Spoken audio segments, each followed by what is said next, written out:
Ladies and gentlemen, welcome to another episode of 8 Plus 1, The Classroom. Once again, my name is Charles Nzali. Today I have a brother of mine, Yes. Mr. Gandoe. Yes. Gandoe is Gandoe is what you call, I'm going to beat the odds. That's what I'll call him, Mr. Beat the Odds. Gandoe, welcome to 8 Plus 1, The Classroom. Appreciate it. Thank you for having me. Amazing setup. I'm so excited. Thank you very much. Thank you.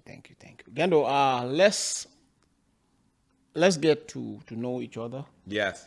and let's have a beautiful conversation. Let's start with your upbringing.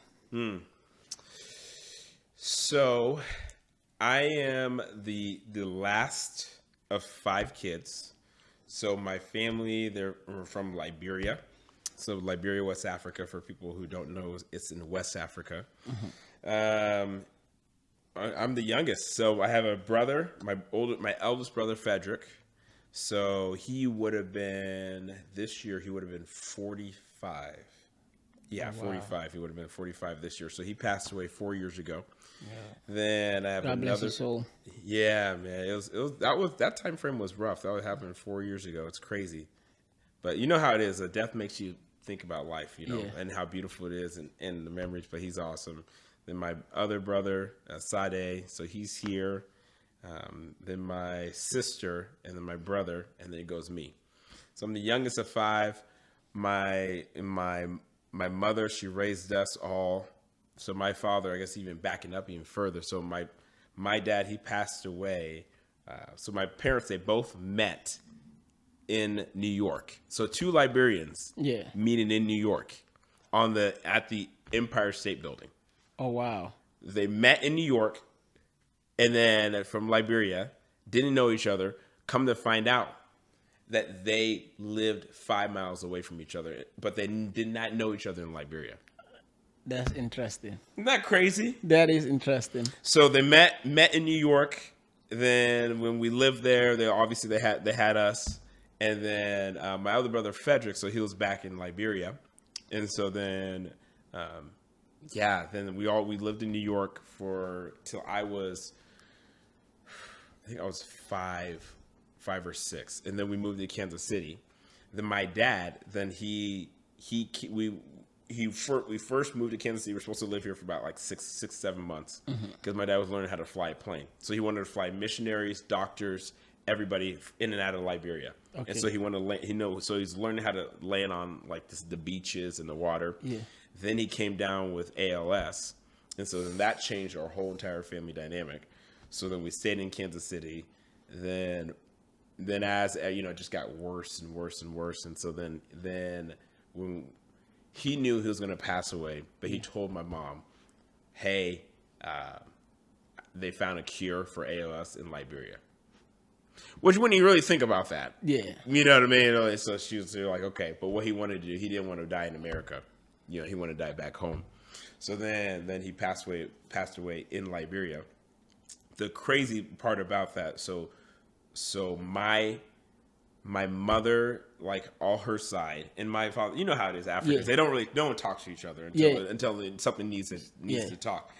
So my mom, when we got the news of my dad passing away, she's like, no, she was delusional. I got to be with my husband. I got to be with my husband. She bought a ticket to Liberia, so she was gonna go. So she flew from KC back to New York, back home. But then there's a bunch of people said, hey, Esther, do not go. I know you want to be with your husband, and and just want to see him, but do not go. We just came from Liberia because it's not good. They're going to break out in a civil war at any moment. It said, do not go.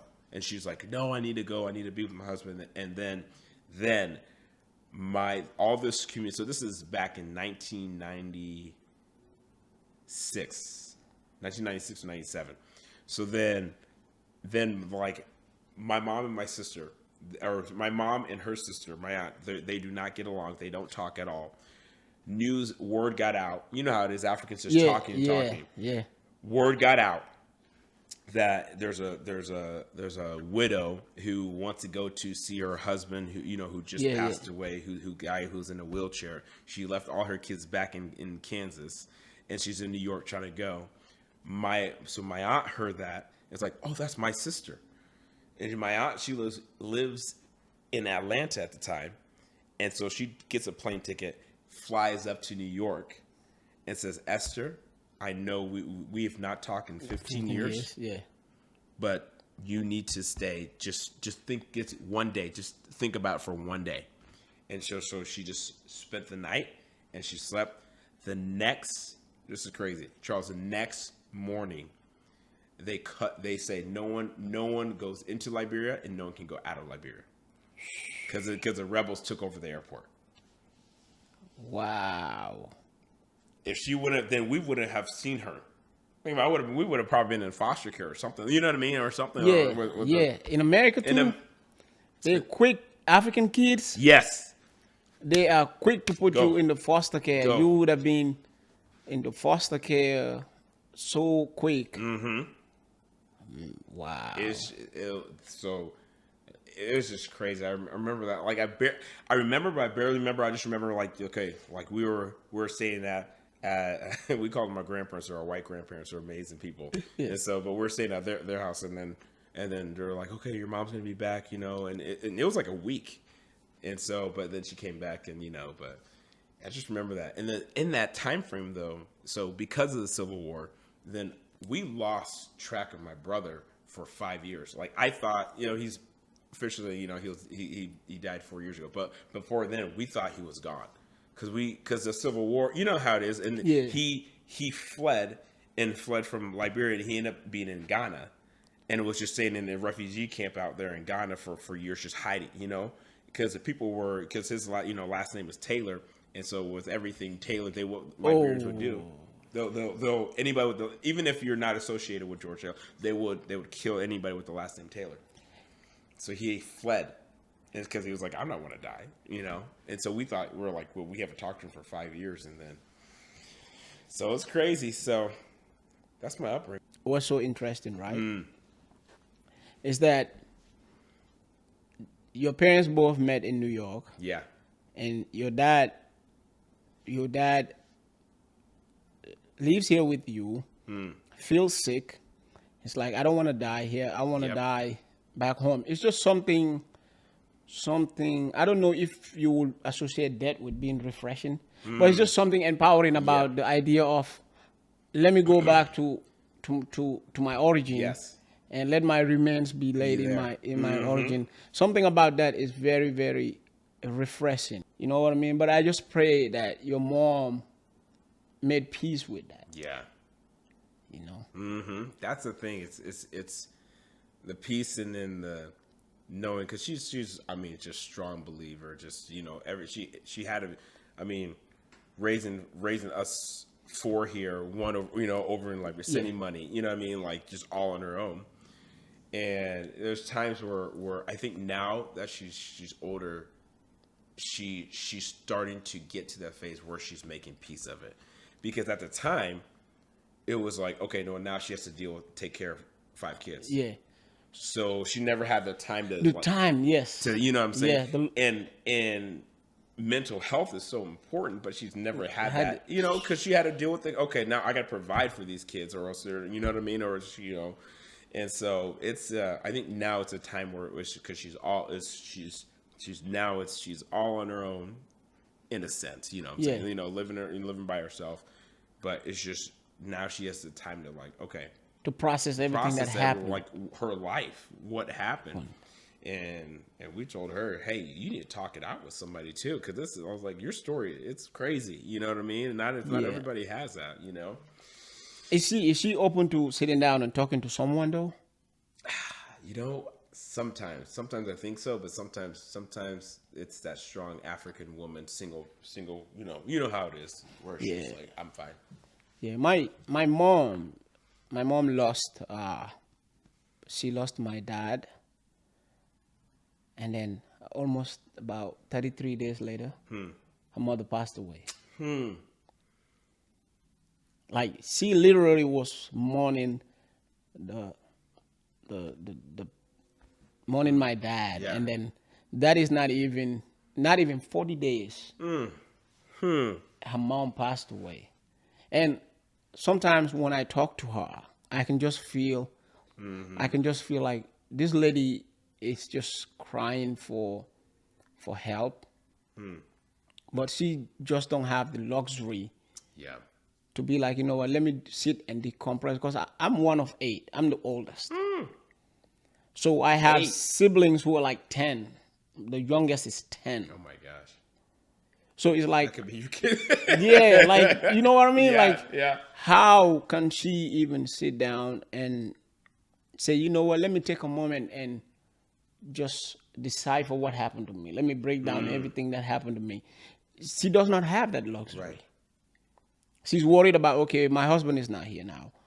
What do I do with these children? And she is also the oldest out of her siblings. So their problems becomes her problem. Exactly. So someone in that position, how do you go? You know what? Take a day off of all of this Yeah.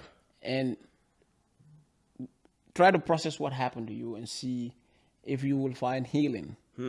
I can't wait to just bring her here and just fool her and be like, you know what? It's just for a short time. When she comes here, it's going to be a long time before she goes back home. That is similar. It's so similar because my mom, she's the oldest of 10.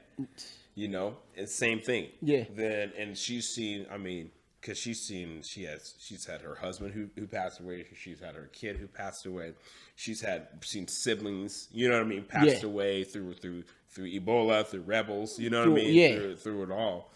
And in her, you know, my grandparents, they passed away. You know, my grandfather, he passed away in the war, and so it's so sometimes I'm you know, I'm like, Mom, like this is your time to really like you know, maybe you don't want to think about it, but there has to be some healing in that, taking that time to process. So very important. Yeah, your life. Very important. You know. Very important. But looking at their struggles, right?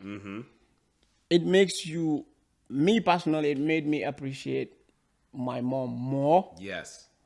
It made me appreciate her. Not to say I never appreciated her, but I just appreciate her more. And I also empathize so much. I have so much empathy for her. Yeah. I mean, everything that she does that I feel like is probably, there could have been another way to handle it. I understand it more now. I appreciate it more. And I just try to appreciate her more. And even though sometimes I'm not in my best behavior, but I just understood it more. And I just try to have empathy more on everything that she's went through. Yeah. And probably not even finding enough time to process the whole thing. Yeah. And it's like, sometimes it's like emotionally trying to think like how it is during all of that, you know? Yeah. And it's so true. Like even, I look back and there's so many things that we've been through and so many things that we've seen that I'm like, man, Mom, I even asked her, I'm like, Mom, how in the world how'd you do it? Yeah. But it's just crazy. It's like, because we got stories for days on just the things that happened and how God showed up, and man, it's crazy. But man, it's a lot of, she's awesome, that's for sure. But I think she still needs to heal from everything. It will come. I believe it will come. Even with my mom, I believe it will come. Going through all of that experience, right?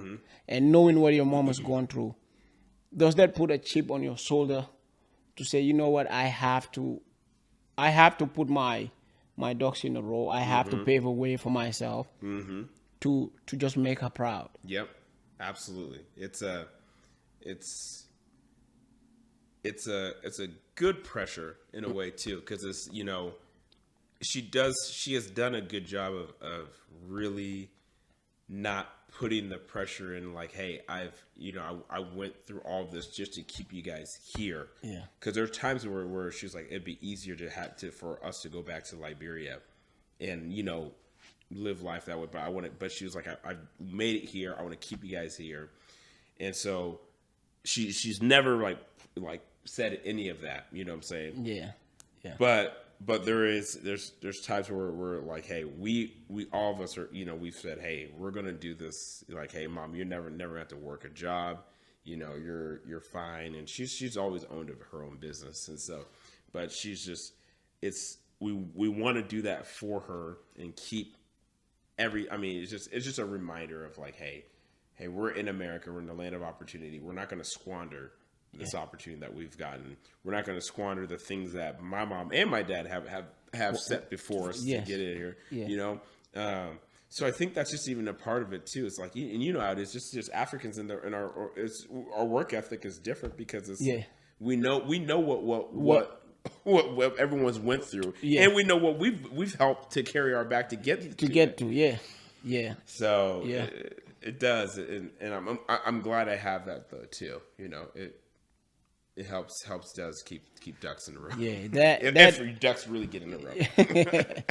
But even because the one thing I was always like, I want to make sure that my kids, they know the history of how we've got here. I want to make sure the Mulbah name will be passed down in generations, but I want them to make sure that they know how and what like this like what led to this. Exactly. Like I'm proud of our name. I'm proud to be Liberian. Wasn't born there, didn't have, but my dad and my mother came over here. It was not easy. Mm-hmm. It wasn't like they had to just go across the border. Yeah. It was like, they had to do what they had. Like my mom just leaving and, she doing it the right way. I saw her do it the right way. It took her 31 years. Yeah. 31 years to get her green card.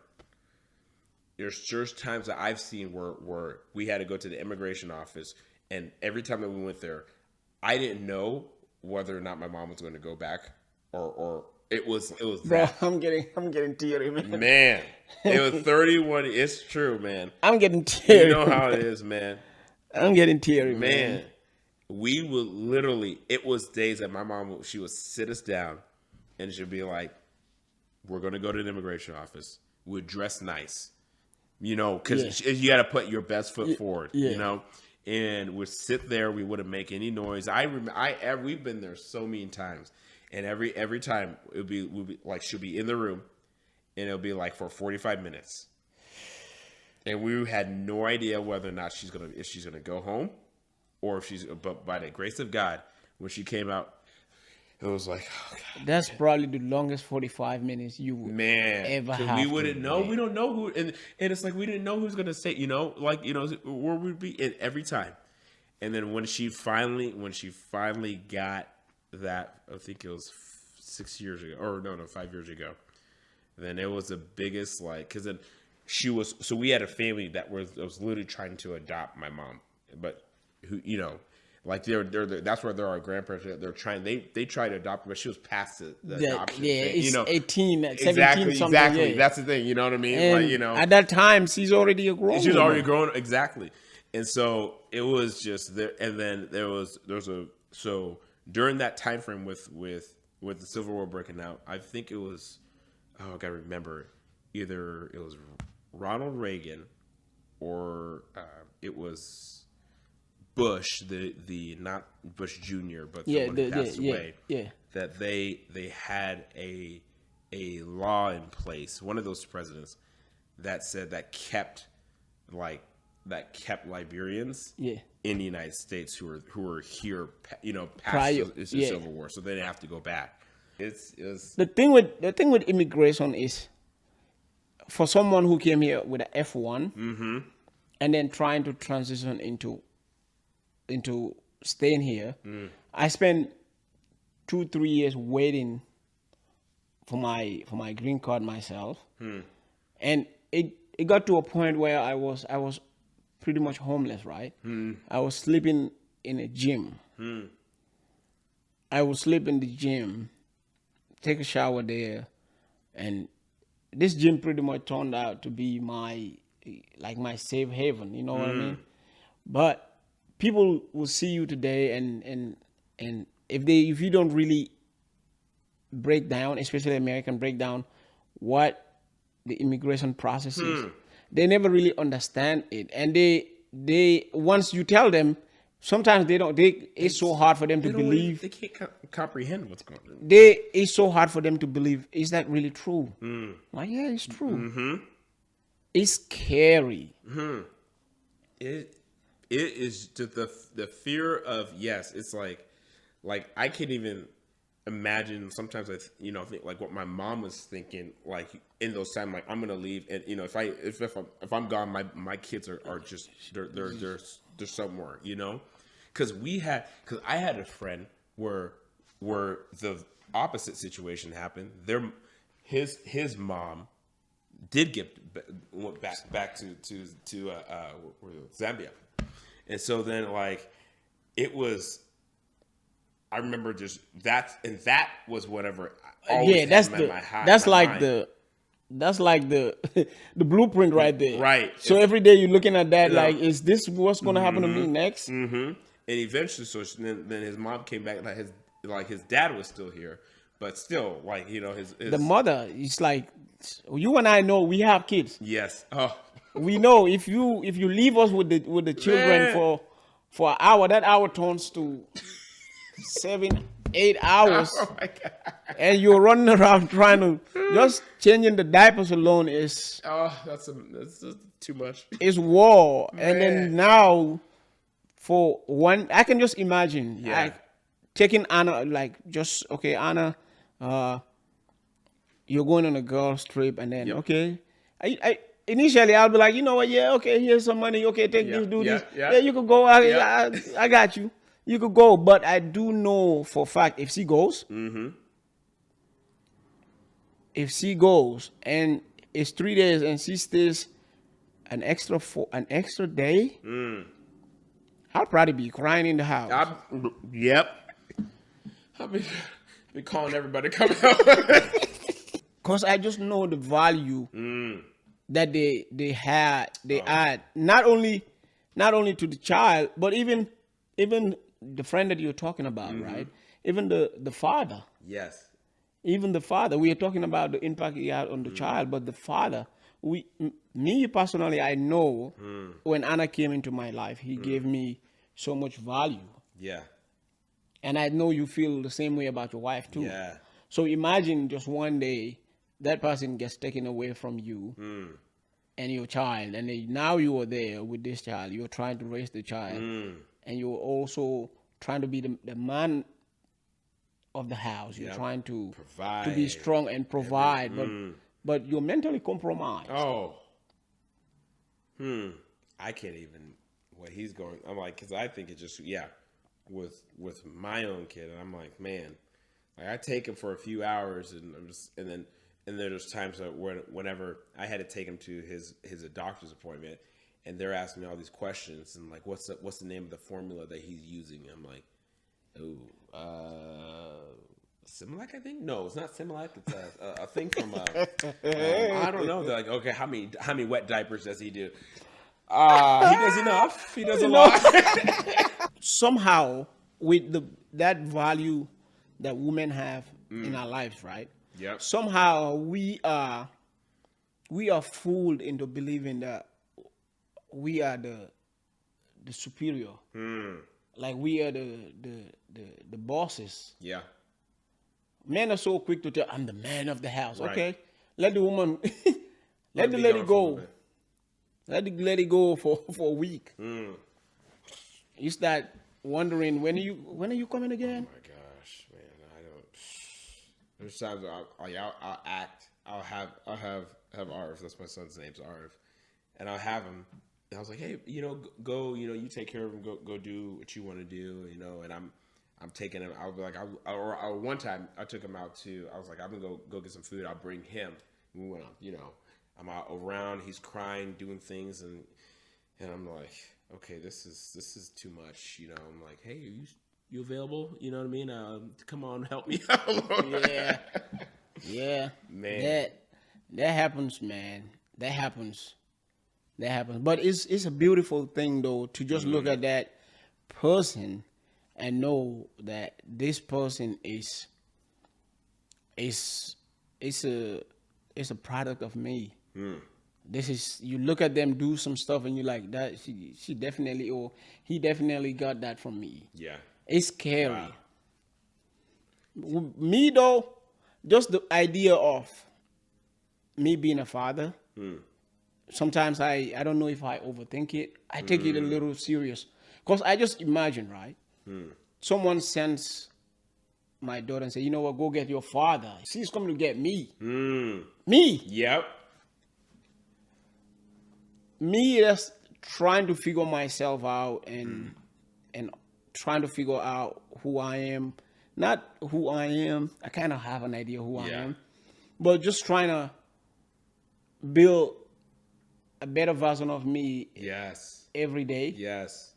And then here comes my daughter. Oh, daddy, they said I need to go call my father. Man. And I'm just, okay, that's me. That's you. And the pedestal that I put my father on, I just like here. And then I'm looking at myself here, but someone coming is telling me, daddy, they said I should call my father. You are the father. I'm like a whole father, you know. Man. It's stressful, but one thing it has done for me, it helped me kind of put my priorities together. Yeah. It helped me, it grew me up so quick. And another thing it did for me is, you know, helped me find healing because my dad passed away in 2019. And like your mom, you know, we just have to go back to this. Yeah. I couldn't go back home for my dad's funeral and to pay my last respect. Looking back now, I regret not going. Yeah. I kind of beat myself up once in a while for not going. But,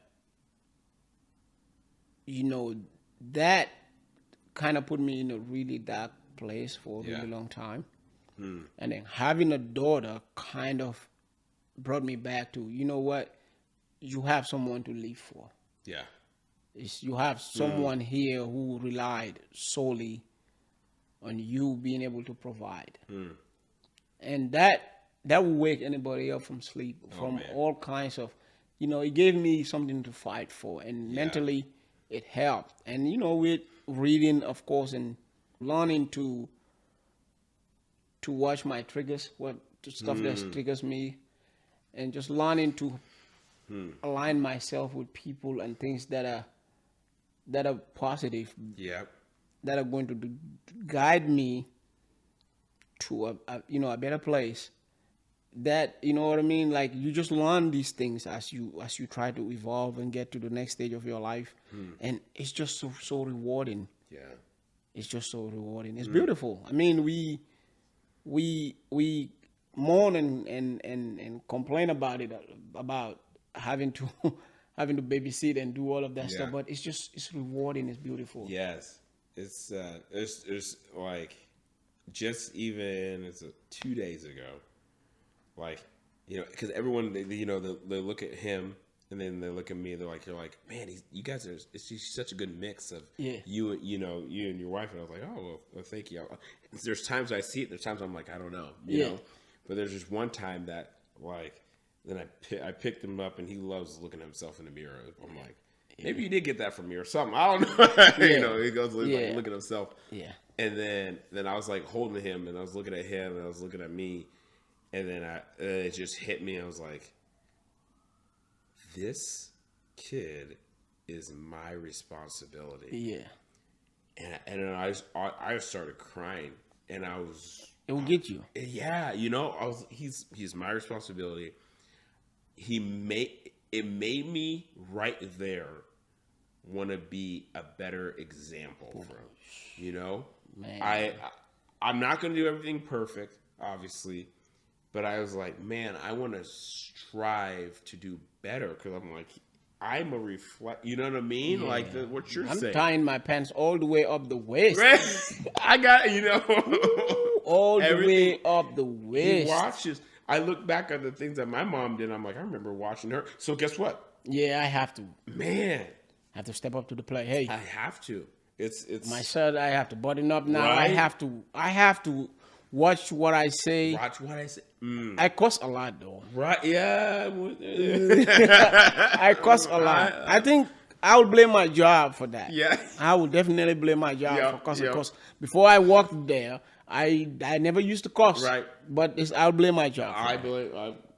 I blame my job. Somebody got to take this blame, and you know what? It's my job. We'll talk about the blame. Yeah, but it's just rewarding, man. And me, it never could have came at a better time, and it never could have came at the right person, though. Wow. Because you gotta remember, right? If you decide that you saw someone and you like them, right? Mm-hmm. And you gotta remember, they are leaving all the freedom, all the free will in the world, right? Mm. And they say, you know what, I chose you. They must have thought really, really highly of who you are to say, I chose you. And you're sitting there deep down in your heart, you know your flaws, you know your strength, you know your weakness. And sometimes I just sit down and look at all of that and say, with all of this, you still like me? You know what I mean? Mm-hmm. And it's just like, just graciousness. Just life is just, overall life is just so beautiful, man. Yeah. So beautiful. Man. We just have to make sure we strive so hard. Mm-hmm. So hard to be better. Mm. I want to be better than this 6 months from now. Yep. And I want to be better than that a year from now. Mm. I just want to be I just want to evolve to the best Charles that could ever exist, you know? Mm. And I know you feel the same way too. Yeah. Just every day getting better. Every day. I mean, I like to think I'm a okay dude. Right, man. right. I'm not the ugliest guy in the block, and I'm respectful. Yeah. And I'm fly, you know. Yeah. I try. You're good looking too. Yeah. At it, you know. But at the same time, she could have chose Larry. Yep. I mean, her life might not be better than mine, but she could have still chose Larry. Yep. You know what I mean? So she has the choice, and that choice is, you know what? I chose you. Yeah. It's deep. It's deeper than we really want to admit sometimes. But it's cool. It's so my wife, so Malika, she was born here, but her family's from India, so they're Punjabi. Her mom passed away when she was 9 from breast cancer. So she's an only child. Her dad raised her, so all the way through. Her dad is a very strong, powerful example of a Punjabi Sikh man, right? Then I come into the picture. I am not what he wants her daughter to marry. I am not a doctor, nor am I in the medical field at all, or a lawyer. Nor am I Indian. So all the things that he wanted in a daughter, check them. I was never in the mix of that. So when you say, hey, it's crazy to think that they chose you, I think of all of that. Yeah. Basically gave all that up for me. And I'm like, oh my gosh, I have to. So it's crazy, she chose me over all of that.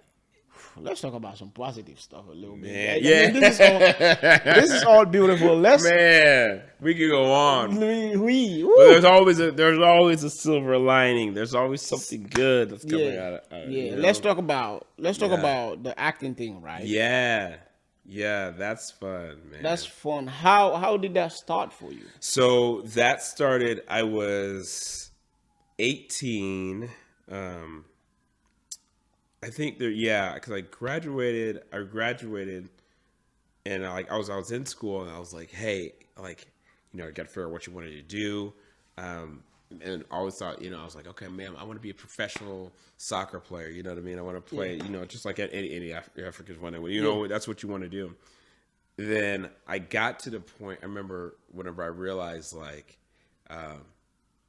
I was not, I didn't have the talent to actually get me further. You know what I'm saying? There's only so much, hard work and all this. And I didn't have the want to as well, too, to do it, And so then I realized, like, okay, that's not that. But what I love to do, I love to make people laugh, and I love to tell stories. Yeah. And then, so then I got into, and a lot of people are like, hey, man, you should try acting, or you should try comedy. And I was like, comedy, this is interesting. But acting, I was like, yeah, let me try some of that. So I did some classes. I did things. And then I did a monologue competition. And so then that's where it really started. Then I did a monologue in front of, it was like 2,000 people. And then when they laughed, I was like, yeah, I found it. You know what I'm saying? Like, I was like, okay, I found it. And so then I moved to California. I was in LA for a year and a half, couple of years. And then I ran out of money because it was expensive. Mm-hmm. So then I moved back to KC, and then I signed with an agency here, and then that's whenever I started really blossoming into just doing different. I've did some theater work stuff. I've did, some short films and a bunch of commercials, because I was in Kansas City. It's a bunch of commercials here, and then it just started growing from there, and knowing, and that's where I was there, and I'm still always working on the craft too, and that's where it's been such a joy. And I love out there, love telling stories, love seeing how it all combines together in the finished product. And so that's where my heart, man, I love it. It's just such a good field. It's challenging. It's competitive too. Yeah, it is. For sure. It is. I think I saw something that you shared once on your Instagram. Is it a Wendy's commercial? Yeah. So I did a Wendy's commercial with Lou Ferrigno. Yeah. And that was, so I did like 14 other auditions and didn't get anything. And then I was like, okay, I get this one. And then they didn't let us know who was going to be in it, but they said it's going to be some big star. And so then I do it.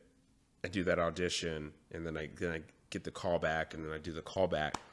And man, I still remember I was in a room. It was kind of like this. I was in a room, and then there's a director, the producer, and then they was doing the line, and then I did like the final line, and then I was like, I'll stick to Wendy's. That was the final line, and then I saw the guy go, that's good, and then I go back into the other thing, and then the people who are kind of doing, the casting agency, they come in and they're like, you did really good. And I was like, oh, I like hearing that, And then I got the call saying, hey, you're booked.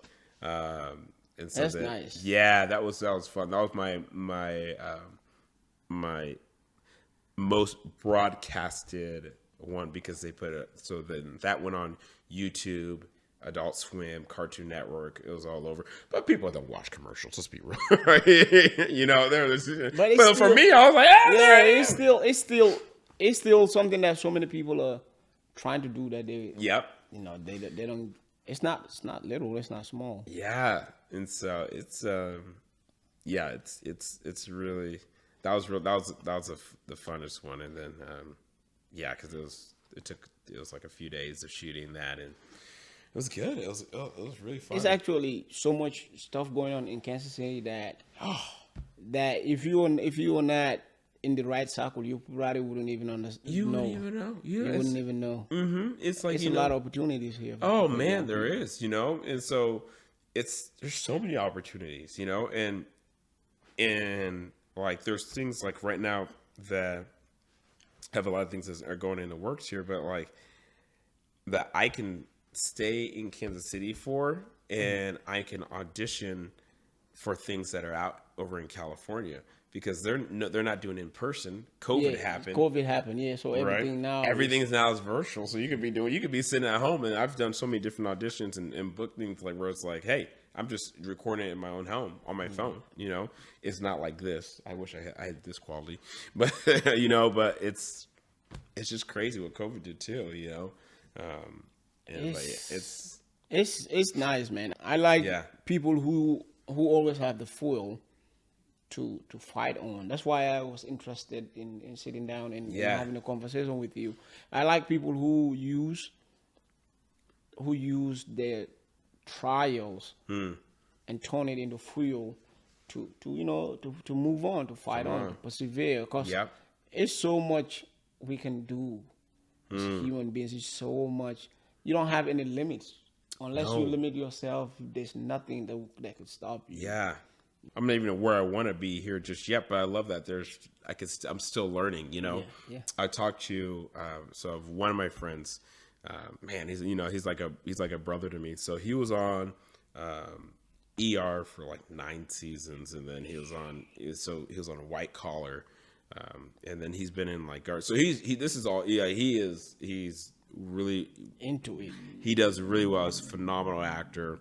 I mean, it's just he's at the point where he declines different roles, and I'm always like, hey, brother, Sharif, hand that over to me. You know what I'm saying? I'm like, you may not want to do it, but talk to me about that. I'll do it for half the price. I'll do it half the price. I know that's $5 million, but you know, I get 700,000. I'll do it for that. All right.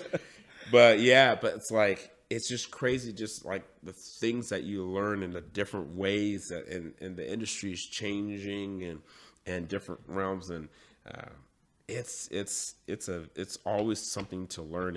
And I talked to one guy who was in Seattle, and he used social media to get his name out there, signed with a pretty decent sized agency, and he booked his first. I mean, I think it's a show called Ghost or whatever, I don't know, but he's on there because he used social media to get his name out there and do different things. So there's so many ways, you know what I'm saying? So many ways. Like people don't understand the power of social media. I don't think people underestimate the power of social media. How well you can do proper branding on social media on whatever it is that you want to achieve, and it could propel. Look at someone like DC Young Fly. He started on social media roasting people and saying funny stuff. Now he's on everything. I seen him he's on BMF. I seen 50 Cent post a clip of him on BMF. He's done some small movies with Master P and all of that. Now he's going to the big screen. He's gonna go to stars. That's BMF. That's not gonna be a small thing, you know. Man, it's like. Social media could be a tool, or it could be a trap for some people, you know. And so people, but it's like, but it's still, it's a, you know. Sometimes I'm around circles where they're like they knock on it, they don't think it's good, and I've always had it. But then I never did anything with it until I had a friend, you know, who he did that, and he was like, dude, you've done so many things. Why aren't you putting that out there? You know what I mean? He's like, that's your business card. Yeah. I was like, oh, I never think about that, you know? And so it's just another way, you know? It's just looking at all, you know, just another club in the bag. One thing that I've always struggled and I always want to make everything perfect, you know, before I go and do it. You know, started realizing that lately I'm just like, you just got to go and do it. Yeah, just look at us, we're Nike right now. Just do it. No, like, you know, but it's true. It's true. Fail but go and go around and do it. You know, one of my mentors, he always said, hey, you can't steer a parked car. No, you gotta go, and then you maneuver this and here and that and all this. And the last thing before we leave, I want to talk a little bit about Amway. Yeah. Okay. So my brother, he approached me about about Amway and the LTD system, and at first I was very hesitant on different things, and us being African too, you're just really you think of things and people trying to take money and all this and my brother said he's like there's this guy that's in Omaha. And he's a millionaire. He's teaching me how to be a millionaire. And I'm like, you haven't. So this white dude from Nebraska is coming down here to see you, to help your black butt be a millionaire. And I was like, I don't believe it. I let him go. Right. Then he started making money. And then I said, well, what's going on? How are you? Why aren't you borrowing money from us? What are you doing? Yeah. And man, so he said, instead of, hey, and I had borrowed money from him, and he said, stop me. He said one time, he was like, do you want to learn how to make money, or do you want to just depend on people for the rest of your life? I was like, I want to depend on people. No, I was like, I want to learn. And then I remember he took me to one of their conferences, and I heard things that I've never heard before. People talking about wealth and all this stuff, and I'm like, whoa, this is interesting. You know what I mean? Like, and they gave me like this books to read. Yeah. And I didn't think that I was I didn't think I was a reader. But then I realized like I just wasn't a reader to things that didn't really matter in my life until they gave me books about like positive thinking, the magic of thinking big, the magic of thinking big, positive, how to affect and influence people, and all this. It's the same books. It's the same books. Think and Grow Rich. Think and Grow Rich. It's the same books. And it's so funny. What really made me even appreciate the business even more was whenever the books that they were referring me to. And I listened to interviews from Will Smith, Steve Harvey, and all these, and they're talking about the same books. Yeah. Then I start to realize, like, wait, it's just success. Yeah. These are just successful people read this stuff, so I need to read this stuff so I can get to where they're at. Yeah. And I was like, okay, so these guys are they're actors and they're producers and all that, and they're reading this too. Yeah. And then that's whenever I said, hey man, let me see what's up about I need to go and do that business with you. I need to see what's going on, and yeah, that was so that's how it started and going in, and then started realizing like, hey, it's taught me so much just to how to work with people. Yeah. And how to really appreciate people and help people from where they're at. Yeah. You know what I mean? Yeah. I had experienced it too. Yeah. I was like, green card expired. Not green card. I didn't have a green card then. I just graduated college, right? My visa has expired, so I didn't have a job. So this guy named Rich Gizen, I met him at the gym, and we were just talking at the gym, and but he has a floral store, but he does yard work. So he takes me with him once in a while to do the yard work, right? So one day while we were just walking, he said, Charles, can I ask you a question? I said, yeah. He said, if I tell you to pile horse poop for 2 years, and after the 2 years, you're going to be financially free for the rest of your life. You don't have to work for money for the rest of your life. Would you do it? I said, I'll take 5 years. And he looks at me and he laughed. He said, you take 5 years? I said, yeah. And he goes, I want to take you somewhere today. He said, do you have a suit? I said, yeah, I have a suit. He said, okay, I'm going somewhere today at 4. I want you to, when you go home, take a shower, get a suit and tie on. I'll take you with me. I said, okay, cool. And it was in Coffeyville, Kansas, and he took me to Tulsa, Oklahoma. And we listened to Trevor. I don't know if you've met Trevor yet. Trevor Baker? Yes. Okay, yeah. And we went to meet Trevor Baker. I still have those notes. And then we were sitting there, and Trevor Baker just ripped the whole room apart and just said these stuff. But one word that kept ringing in my mind was financial freedom. Financial freedom. Yeah. At the time, I really didn't know what it means. Right. But I did not understand. I did not know what it means, but somehow it's finance. It says finance and it says freedom. So somehow that phrase kind of stood out to me, and I just kept it with me, right? And so from there on, Rich will take me anywhere he goes, and I went to, I think it was a dream weekend. I went to Texas. I went to Dallas like 3 different times. Oh, wow. And one time I went with him to go meet Paul Seeker. I don't know if you've met Paul Seeker yet. I haven't, no.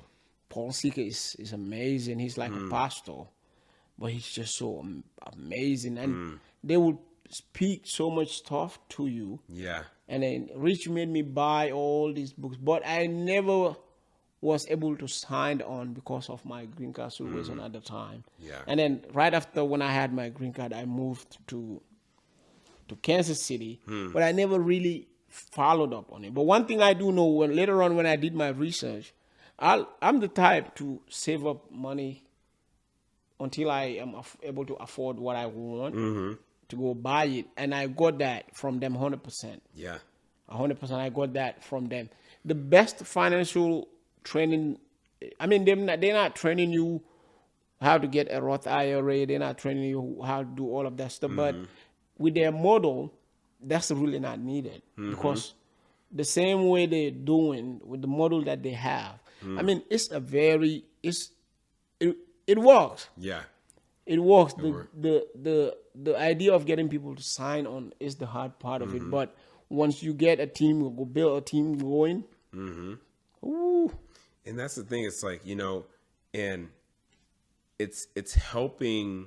And that's what I like. I went from the phase of it to saying like, man, I gotta get me people to be on my team, to whenever. Then I got to the phase of where I said, and I, just some of these guys that they're teaching, they're like, listen, no. You don't have to get anybody to do this. The people who want to do it will do it. See, he goes, that's why it's not working for you, because you are trying to force people against I think I had that. And it's true. And whenever I said, you know what, I'm actually going to hear to see if I want to help people out. And if they want to do it, great. If they don't want to do it, great. We're still friends. Yeah. I got it doesn't matter. It's just like, and that's where you just helping when you're like, hey, if they want to do it, great. If they don't, no problem at all. Because guess what? I got friends who are in the medical field. I got friends who are mechanical field. We're all friends. People they're not doing they're not actors, or they don't need to do what I did. And the beautiful thing about even the products that they sell are so good. They're good. The quality of the product, the multivitamins is next to nobody. Oh man, their toothpaste, their mouthwash. I know. Bro, they're just the products are just even their protein. Everything that they sell, the quality level of it is amazing. Even the books, Rich Dad Poor Dad. Oh right, Robert Kiyosaki. When I heard Will Smith said he gave that book to his son to read, and when his son was like, Dad, I thought we had money. He said, no, I have money. You did not. Steve Harvey said the same thing. I got money. You did not have money. And I was like, wow, is this the same book that I just read? Hold on, wait. Right. I go get the book and read it again for the second time. And Steve Harvey, he was, before he did comedy and everything like that, he was in the Amway business. Oh wow! And he talks about how his foundation of learning about money, and financial freedom started with. That's why I tell people like some of the reasons why I still in it is just because I want to get around these people who think like that, Man. And I want to still, and I'm always thinking like that, and setting things up for the generations and going, Yes. It's very important. Part of my growth is putting my child in a way better financial situation than I have ever been in. I think morally I owe my child that obligation. Yeah. And you can never really not do that. You owe that to your child. You know what I mean? And it's a beautiful thing too, to just know that my child is gonna be fine. I don't have to call Yes. my child and ask him for money Right. or ask her for money. Africans, a huge percentage of our parents, we are the Roth IRAs and retirement We accounts. are the everything. We are there like even your uncle. You're your uncle's retirement account. Yes. Your uncle's Oh my goodness. Roth IRA. You're your uncle's Social Security benefits, They'll call you. medical insurance. Yes, they'll call you. Be like, hey, how you doing? How's school? Good. Hey, I need 100 something. Like, they'll start it off. Okay. Yeah, your friend's entertainment Oh bill. my goodness. It's so crazy, but at the same time, we just have to make sure whatever happens, Yeah. our children are actually in a way better position than Yes. we will ever be Yes. in, because we owe them that. Yes. And then that is very, very, very important, because the world things are getting harder by the day, man. Food prices are shooting up. Everything's shooting. Dollar General is not even Dollar General anymore. They said now it's $1.50. It's just a name dollar. Yeah. So they might, you know what I mean? So that will tell you how many years they have been in business. You know, inflation is at its highest. Yeah. So now or never. But also the beautiful thing about now is that it's so many ways of creating a legacy for yourself and your family. Back in the day, you have to walk and be a teacher, a lawyer, a doctor, a mason, a nurse. So you gotta fit in these titles. Truly be a legend. You know what I mean? But now, like, you are one audition away from being a superstar. And I'm sitting there telling my daughter, look, I actually had an interview with her. You are just one opportunity away. But guess what? You put yourself in that situation so that opportunity can be attracted to you. Yeah. You see what I'm saying? So the people who are making those decisions will look at you and say, okay, I like his, okay, I see. He's working with something. We can turn that into something. But when you come and they're looking at you and they just don't see what they can do with it, it's different. We just have to keep preparing for, put yourself in a position to win, you know? Because things are just getting harder and harder and harder. Yeah, every year, you know, but that's so true. It's like, you know, it's just putting ourselves in a position to where we can, you know, where you can win and where you can, you know, what is they say that success is when opportunity meets preparation. Yeah, it mixed with preparation, and you're there, you know, and it's just always being prepared, you know, and just man, it just that's what's exciting about it, you know. It's like, okay, It's super. That's what we got. Yes, like they say, you know, you either build your own dream, or you'll help someone else build their dream. Tell them. Because look, I run a restaurant, right? Yeah. I'm not even going to mention the name of this restaurant, right? And I gross maybe $1 million a year in revenue, right? My portion of that, my take home from that portion, right, is less than 0.0, like very, very small percentage of that is what I take home with that, right? The owner of that restaurant loves me. He loves to have me and the other person that works for them, and the other person that works for him, and the other person that works for, and the person that works underneath me, and the person that, you know what I mean? But they will come and hand me the key and say, you're the manager. And I'm walking in there yelling at the rest of everybody else that work there like, hey, did you do this? Hey, didn't I tell you to do this? Why didn't you work on time? The difference between me and the other person, is just I have the keys to the place. You know what I mean? They can walk in there today and say, hey, man, thank you for everything you did. We don't need your service anymore. And like a state like Missouri and Kansas is a right to fire state, and that's it. They don't owe you any explanation. You just sit there and like, damn, they just don't need my service anymore. They don't. And that's it.